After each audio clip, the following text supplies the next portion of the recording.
Welcome back. We continue our study of John with the first 11 verses of the 12th chapter of the book of John.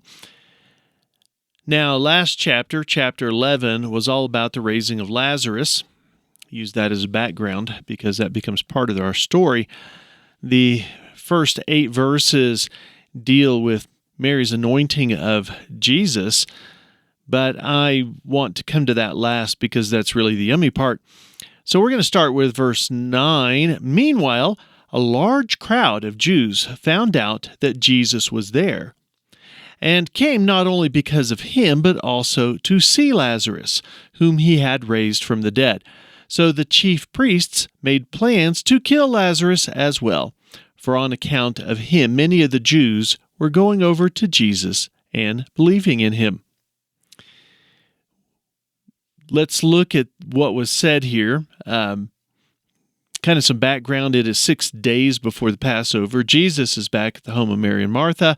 Lazarus is in attendance. A lot of people come because they want to see Jesus, but they also want to see Lazarus as well. Is he really alive? What was it like to be dead? I'm sure that there were a lot of curiosity seekers out there. And if you remember last episode, the Pharisees had decided that it was better for Jesus to die than for the whole country to be destroyed. That does happen in AD 70. Oh, and they would lose their comfortable, well-paying jobs. This may be a case of rationalization because they've had an axe to grind with Jesus ever since chapter 5, when he healed someone on the Sabbath. Well, Lazarus becomes a target now as well, and they're making plans to kill him because him being alive testifies about Jesus. I mean, how do you argue this? This guy was dead, now he's alive. We don't really know what happens to Lazarus. We don't know if they kill him or if he lives on and dies a natural death. In just a few days, Jesus will be crucified, and maybe that takes the pressure off Lazarus, but let's assume Lazarus is killed because of Jesus. Well, I think that would make him the first martyr, which actually brings us to 2 points. One, Lazarus didn't do anything, and he still suffers for Jesus. Lazarus didn't ask to be raised from the dead, yet that activity now puts a target on his back. Jesus promised us persecution. I've heard some preachers say that if you're not being persecuted, you're not following Jesus. More and more, I tend to agree with that. Number 2, desperate people do desperate things, and the Pharisees are desperate. They are willing to shed innocent blood to accomplish their agenda. They are so convinced they are right, and no one else is right, that any action is justified by the end result. Now, from the perspective of Jewish believers of the day who are unaware of their nefarious plans, these people are to be idolized. They are like the ultimate in moral behavior that we're supposed to have, and that would be what the rank and file, the average Jew, would think of the Pharisees and the scribes. They're role models, and yet they're plotting a very bad thing in the name of religion. Countless times I have talked to people who have lost faith in God because of the sins of the leaders of the church. It's sad to see. But I have to ask, was there faith in people or was it in God? Let's back up to the first 8 verses, talk about Mary and the perfume. Starting back in verse 1, 6 days before the Passover, Jesus came to Bethany, where Lazarus lived, whom Jesus had raised from the dead. Here a dinner was given in Jesus' honor. Martha served, while Lazarus was among those reclining at the table with him. Then Mary took about a pint, maybe a quart, doesn't really know, of pure nard, an expensive perfume, and she poured it out on Jesus' feet and wiped his feet with her hair. And the whole house was filled with the fragrance of the perfume. But one of the disciples, Judas Iscariot, who was later to betray him, objected, "Why wasn't this perfume sold and the money given to the poor? It's worth a year's wages." He did not say this because he cared about the poor, but because he was a thief, and as the keeper of the money bag, he used to help himself to what was put into it. "Leave her alone," Jesus replied. "It was intended that she should save this perfume for the day of my burial.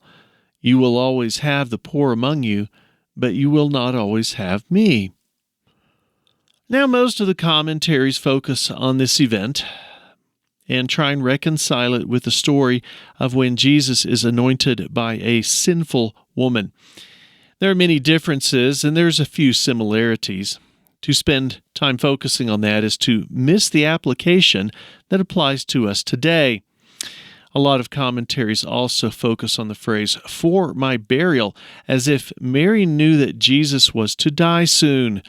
That phrase could also be interpreted that the perfume was intended for his burial, but was used now. Doesn't matter, we're picking at flies and straws on that one. Background to the perfume: pure nard, imported from India. Very rare, very expensive. A year's worth of salary. 300 denarii is what some of your translations will say. That would be the yearly income for a common laborer. That would make it about, $35,000? Now, it is not uncommon for the Jews to accumulate things that would be used when they died. Think of it as pre-planning your funeral and burial. Even so, this is very expensive.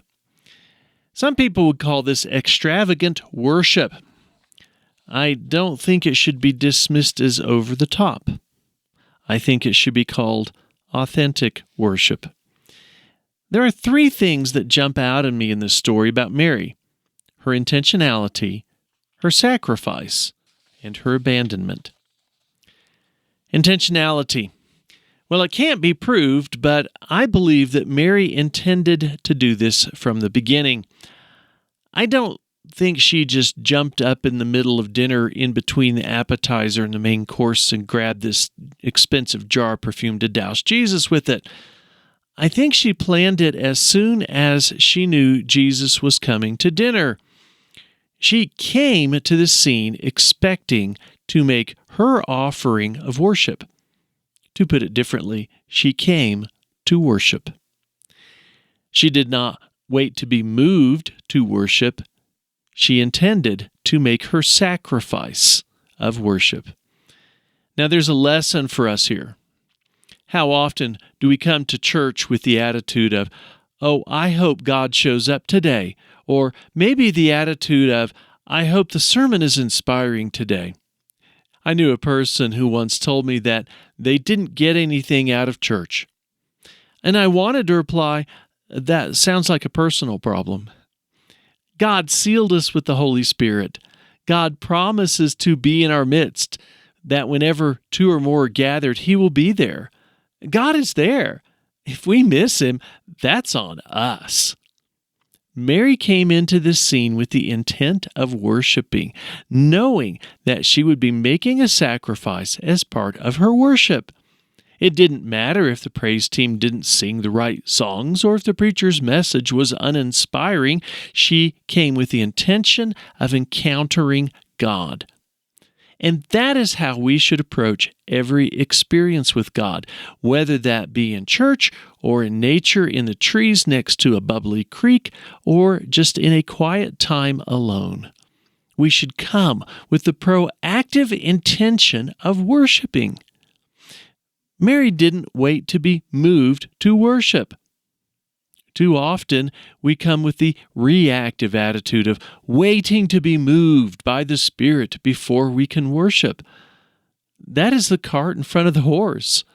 Come with the intent of worshiping, regardless of the music or the message or any of the trappings in today's church.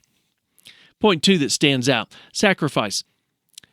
What stands out is this selfless, sacrificing act of worship. Mary takes, arguably, the most expensive, most precious thing she has, and she gives it to Jesus. Honestly, that convicts me.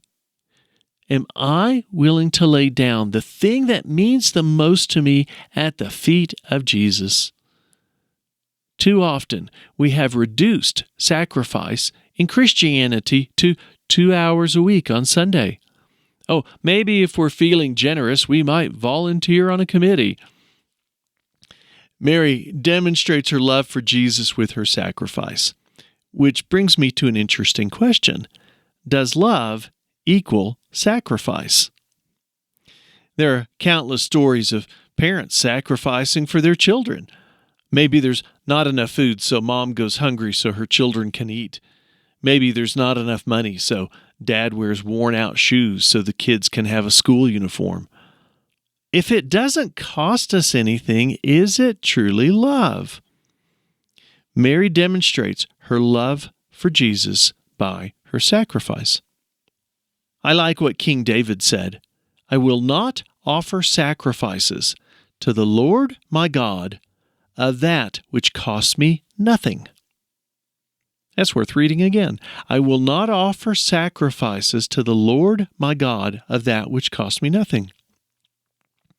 To put it another way, I will not worship for free. Or maybe you could say, it's not worship if it is free. This begs the question, is it worship if it costs us nothing? Well, you've got to answer that question for yourself. The third point that comes to my mind when I read this story about Mary is her abandonment. Mary breaks several social norms in this scene, and she doesn't care. She doesn't anoint Jesus' head, she anoints his feet. Caring for the feet was a slave's job. She sees herself as unworthy. She sees him as God. What did John the Baptist say? "He whose sandal I am unworthy to untie." And she becomes completely abandoned in this act, letting her hair down, literally, and using it to wipe his feet. For a Jewish woman to let her hair down in front of anyone except her husband was a cultural taboo. But her act of worship causes her to lose herself and forget social norms in an act of pure and authentic worship. Remember when David brought the ark into Jerusalem? David danced. He celebrated in such a manner that it embarrassed his wife. This act of reckless abandonment drew criticism, well, much like Mary's act drew criticism. On a personal note, we recently departed our spirit-phobic roots and have been attending a church that is much more spirit-aware. At first, I was distracted by some of the other worshipers with their raising of their hands, moving with the music, praising God with all their might.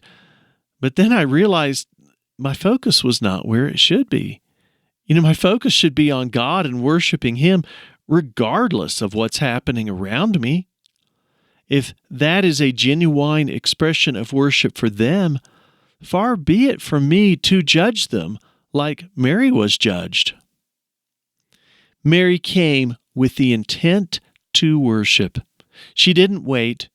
She came to worship. She didn't wait for the band to play the right song or the preacher to inspire her. Mary was willing to sacrifice as part of her worship. What are we willing to sacrifice to follow Jesus? And Mary's worship was so authentic that she was blind to the social norms she was breaking. And are we willing to worship God without fearing the judgment of others?